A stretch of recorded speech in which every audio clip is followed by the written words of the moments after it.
Hi there, and welcome back to my craft room. Today I want to show you some tricks for using the Clear Scraps clear sheets. They come in a large 12 by 12 sheet. This happens to be the scrap I currently have left because I've used everything I had. I know a lot of people are intimidated by the clear sheets. They're not sure what to do with them. So today I have a few tricks for you.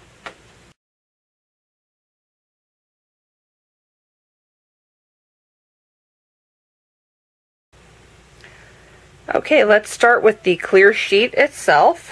First of all, I know it doesn't look clear, it's blue.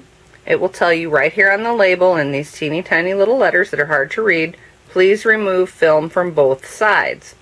Now you're going to want to do that before you do anything with it, even if you're planning on cutting it on your Cricut. You can just rub your finger along a corner and it will get it to start to peel up. And you'll peel that off and you'll flip it over and you'll do the same thing on the other side. Okay, and see there, it's all nice and clear. I recommend keeping the blue film on it until you are ready to use it. Otherwise it will get scratched up. So even if you are planning on cutting on your Cricut, you do need to remove the film before you cut it on your cutting machine. However, I would figure out what you're going to cut and how much room it's going to take and cut off a piece, peel the film, and then only use that part on your cutting mat. I have a piece that I took the film off and it's nice and scratched up now, so I have to be very careful what pieces I use.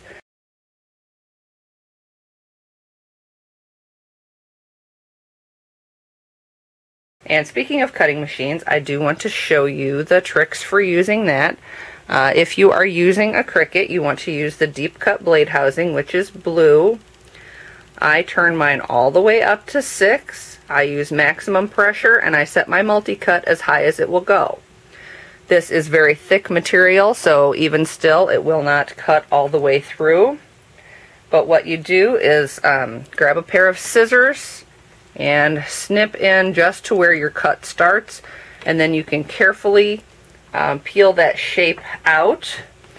You need to go slow and be careful, or you can crack it because it gets weak at points where the plastic was cut into shapes. You can see right here when I was cutting earlier, I got a little in a hurry and I got a nice big old crack right there.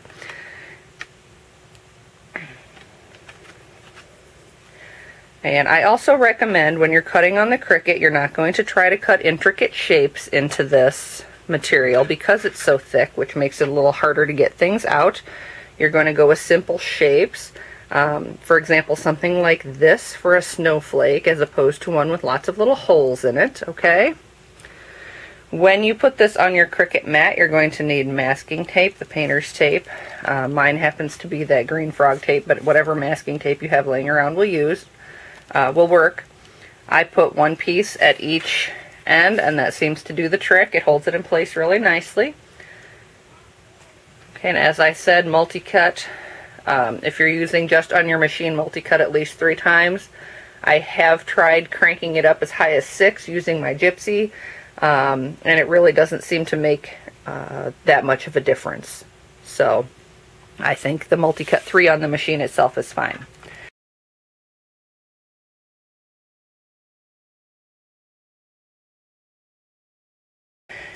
Now there are different things you can do with these sheets. You saw this shape I cut out earlier. It is a card. I find that this material actually is a little bit thick and bulky for cards, and that's my opinion. But it can be done. And there are tricks to using clear cards, which I will do another video about at a later date, because instead of 2 sides, you have 4 sides to worry about, and there's a lot more you can do with it. It can add a whole lot of dimension and looks really great, but it is also a little more difficult of a trick. So we'll leave that for another date. One really fun thing you will do is you can make accents for your cards or scrapbook pages. I showed you this snowflake I cut out earlier. And here's a paper that I cut to match the same shape and size. Now you're going to say, okay, that's fine and dandy, but now how do I get those two together? This material works really, really good with Crop-A-Dile, if you choose to do so. So you can use brads or eyelets to keep things together. You can use a dimensional liquid adhesive. Mine happens to be liquid glass, but the Ranger Glossy Accents is exactly the same thing. Not only does this make cute little epoxy stickers, but it makes a great adhesive. Okay, and I think Judykin's Diamond Glaze is the same thing as well. Now let me just show you quickly how I do this with the clear. I just made some tiny little dots of the adhesive, just enough to keep it in place. Then line up your clear shape, which is normally easier than this if I'm not trying to work around a camera tripod. Okay, and smush it into position. Okay, here is one I did a little earlier, and it's dry, and you can probably see those little dots of glue still show up a little bit. They're not that noticeable, so you could just leave them like that, and probably most people wouldn't even notice, especially if you're using it on a scrapbook page where it'll be inside a sheet protector. They'll just notice the dimension of it. They may not even see that, that glue on there. But what I like to do is disguise it. So I grabbed a bottle of just Starry Night Stickles, and I put a little design on my snowflake. Not sure how dry that is. So I just put a drop of the Stickles over each dot of glue, and then I made another little design in the middle, so it, I don't know, I guess it looked a little less random, like I wasn't just doing it to cover up the glue, it was for a design purpose. Okay, so you can make it pretty and still disguise your glue at the same time. Your glue at the same time. The same thing goes with the brads or the eyelets. Use them to make a design. You know, so maybe rather than just putting one in one little snowflake petal here to hold it together, maybe put one in each one, and then one in the center, or a little circle of them in the center, so that it makes a design, and it serves a decorative purpose as well as just holding things together.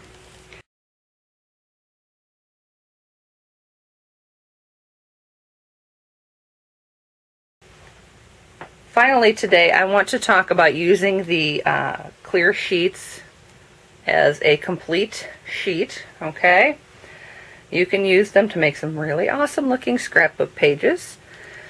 Alright, I know that looks cool enough on its own, but look how awesome that is with that paper taken out from the back.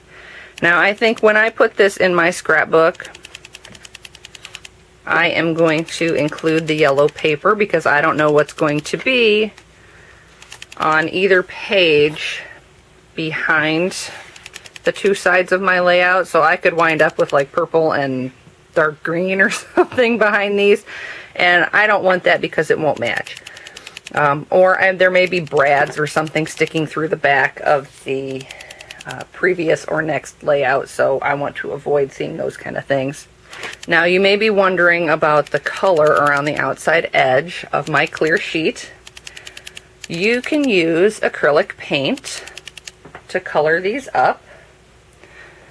Okay, and I just mixed in my little mixing tray, I mixed some Red Wagon and some Spotlight White Scrapbook Colors paints together, and I just painted them on there with the foam brush that comes with the Making Memories little kit thing.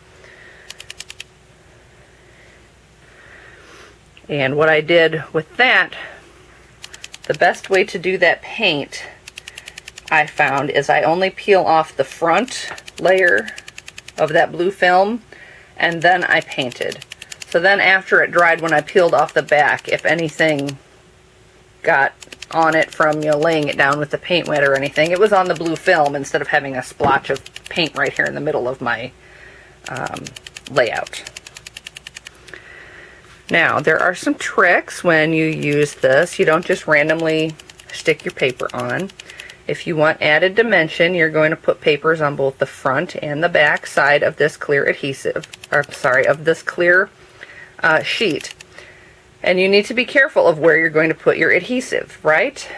I happen to like score tape for adhering things to the full plastic sheets. It has the best grip and holds things in place really well. However, it will show through that plastic. So what I do is, I line everything up. I laid it all out on top of my acrylic sheet first. And once I had my design planned out, then I figured which pieces would go on the front of the plastic and which pieces would go on the back. So I decided I'm going to put my photo mat on the front and these little striped pieces. So the pink swirly pattern and the dots are all on the back of the page. And you can see here my corners are loose. If that bothers you, you can definitely use brads or whatever to keep those from flopping around. Well, if you're going to put them in a scrapbook anyway, once they get in there, they're probably not going to flop that much, so you are okay. What I did was I first adhered down my bottom piece that was going to go on the front of the plastic, right? I put my score tape on the back of my mat and laid it down. Then what I did, I wasn't sure about this stripe yet, so I went to the back first and laid down my pink. I carefully put the adhesive only on the back of this orange mat. So I put the adhesive only on there. You can see when you flip it over, here's a strip here where my adhesive shows through from the front. So you can see why you wouldn't want that to show through from the back to the front side. So I carefully just put the adhesive along this portion here and put my patterned pink swirly piece down here. And I did that all from the front, which makes it a little more challenging, but it's easier to line things up. So after I had the pink on, then I put the dots on from the back.